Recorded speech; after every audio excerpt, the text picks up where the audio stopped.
ایک صاحب نے خواب کے اندر دیکھا کہ قرآن پاک کی سورۃ النبا وہ خواب کے اندر تلاوت کر رہے ہیں، پڑھ رہے ہیں۔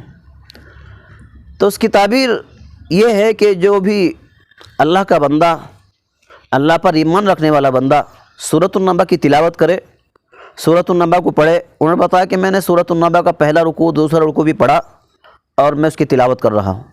تو یہ بہت اچھا خواب ہے، اور اس سورت کے پڑھنے والے کے دل کے اندر جو بھی کچھ پریشانی، جو بھی مشکلات اور جو بھی رنج اور غم ہو، اللہ تبارک و تعالی اس کو دل سے نکال دیں گے، اور اس کے دل کو، جان کو، دماغ کو راحت اور سکون نصیب فرمائیں گے، اور اللہ تبارک و تعالی اس کی روزی کے اندر بھی برکت دیں گے، اور خوشحالی اللہ تعالی اس کی زندگی کے اندر لائیں گے۔ تو یہ خواب اس کے لیے بہت اچھا خوشخبری ہے۔ اللہ تبارک و تعالی سے دعا ہے کہ ان باتوں سے ہم سب کو عبرت اور نصیحت حاصل کرنے کی توفیق عطا فرمائے، اور شریعت مطہرہ کے تمام احکام اور شریعت کی تمام تعلیمات پر ہم سب کو عمل کرنے کی توفیق بخشے۔